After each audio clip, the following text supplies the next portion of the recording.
আমি দীর্ঘ 15 বছর ধরে এই টমেটো চাষ করি।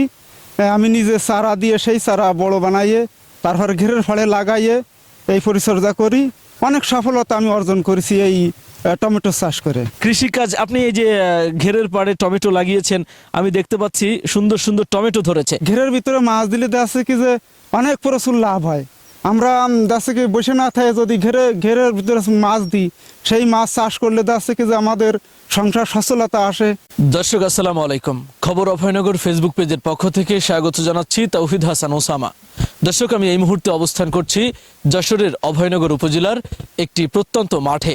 এই মাঠে ঘেরের পাড়ে টমেটো চাষ করে ব্যাপক সফলতা অর্জন করেছে মুরাদ নামের একজন কৃষক। আমি এই মুহূর্তে মুরাদ ভাইয়ের ঘেরের পাড়ে রয়েছি এবং আপনারা দেখতে পাচ্ছেন সারি সারি টমেটো গাছগুলো লাগানো রয়েছে এবং প্রচুর পরিমাণ টমেটো ধরেছে। এই টমেটো পরিচর্যা থেকে শুরু করে তিনি কিভাবে কি করেন তার বিস্তারিত জানাবো আপনাদেরকে। দর্শক, এতক্ষণ ধরে দেখছিলাম এই ঘেরের পাড়ে ঘুরে ঘুরে মুরাদ ভাই এই টমেটো গাছে কীটনাশক ছিটাচ্ছিলেন। তো আমি মুরাদ ভাইয়ের কাছ থেকে প্রথমেই জানতে চাই, আপনি এই যে কৃষি কাজের সাথে যুক্ত কত বছর ধরে? আমি দীর্ঘ 15 বছর ধরে এই টমেটো চাষ করি। আমি নিজে চারা দিয়ে সেই চারা বড় বানাইয়ে তারপর ঘেরের ফাড়ে লাগাইয়ে এই পরিচর্যা করি। অনেক সফলতা আমি অর্জন করেছি এই টমেটো চাষ করে। আচ্ছা, আপনি দেখছি ঘেরের পাড়ে শুধু টমেটো না, উস্তে, লাউ বা অন্যান্য অনেক শাকসবজি লাগিয়েছেন। এই যে লাগানোর যে প্রবণতা বা এই যে কাজের যে আগ্রহ, এটা কিভাবে শুরু হয়েছিল? দেখা যাচ্ছে কি যে নিজের প্রথমত খাওয়ার জন্য লাগে, উদ্বৃত্ত যেটা হয় সেটা আমি বাজারে বিক্রি করে কিছু মুনাফা অর্জন করি। তাতে আমার অন্যান্য খরচ ও সংসারের খরচ মিটে যায়। এর জন্য আমি এই ঘেরের ফাড়ে এই চাষবাসগুলো করি। আচ্ছা, এই ছাড়া আপনি আর কোনো কিছু করেন কিনা? না, এই ছাড়া আমি আর অন্য কিছু করি না। আচ্ছা, যে মাছ উৎপাদন হয়, মাছ বিক্রি করে আপনার সংসার কেমন চলে? পাশাপাশি এই যে সবজি তরকারি চাষ করে সেটা কিভাবে আপনি মুনাফা অর্জন করেন? এই ঘেরের ভিতরে মাছ দিলে দেখা যাচ্ছে কি যে অনেক প্রচুর লাভ হয়। আমরা দেখা যাচ্ছে কি বসে না থাকে যদি ঘেরের ভিতরে মাছ দিই, সেই মাছ চাষ করলে দেখা যাচ্ছে কি যে আমাদের সংসার সচ্ছলতা আসে, অনেক লাভ হয়। আচ্ছা, ছেলে মেয়ে আছে? হ্যাঁ, আমার 4 ছেলে, 3 ছেলে 1 মেয়ে। 4 ছেলে মেয়ে। আচ্ছা, ওরা কি পড়ালেখা করছে? হ্যাঁ, পড়ালেখা করে। আচ্ছা, ওদেরকে কি পড়ালেখা শিখিয়ে একটা ভালো জায়গায় পৌঁছে দেওয়ার ইচ্ছা আছে কিনা? হ্যাঁ, তা তো অবশ্যই চেষ্টা করব তাদেরকে লেখাপড়া শিখে চাকরিভূত যদি না পারে তাহলে অবশ্যই কৃষিকাজে তাদেরকে আমি উদ্বুদ্ধ করব। আচ্ছা, কৃষিকাজ আপনি এই যে ঘেরের পাড়ে টমেটো লাগিয়েছেন, আমি দেখতে পাচ্ছি সুন্দর সুন্দর টমেটো ধরেছে। এখন এটা কতটুকু জায়গার মধ্যে আপনি এটা করেছেন?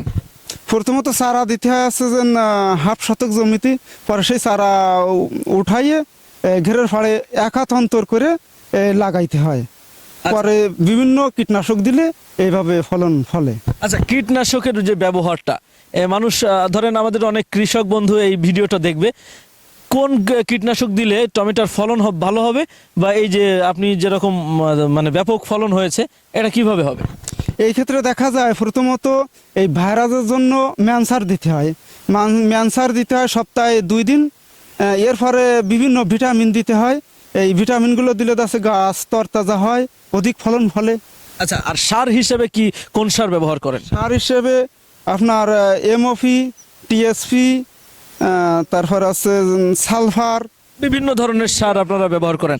আচ্ছা, আপনার কি এই একটা ঘের নাকি আর কোনো ঘের আছে? আমার 2টা ঘের, একটা ঘের আর ওই পাশে আর একটা ঘের। আচ্ছা, আমি দেখতে পাচ্ছি আপনার এই মাঠে আরো অসংখ্য লোকও ঠিক একই কায়দায় এভাবে টমেটো বা অন্যান্য শাকসবজি চাষ করছে। তারাও কি এভাবে লাভবান হচ্ছে? হ্যাঁ, তারা সবাই লাভবান না হলে কেউ তার এই কাজ করে না। আচ্ছা দর্শক, এতক্ষণ শুনছিলেন যশোরের সবচাইতে অভিজ্ঞতা সম্পন্ন কৃষক মুরাদ ভাইয়ের কথা। মূলত তিনি ছোটবেলা থেকে কৃষি কাজের সাথে যুক্ত ছিলেন। এরপরে আস্তে আস্তে তিনি নিজের অভিজ্ঞতাকে কাজে লাগিয়ে এখন তিনি ব্যাপকভাবে সফল। দর্শক, আমরা আজকের মতো বিদায় নিচ্ছি, আবারও দেখা হবে অন্য কোনো ভিডিওতে। সেই পর্যন্ত সবাই ভালো থাকুন, সুস্থ থাকুন, আল্লাহ হাফেজ।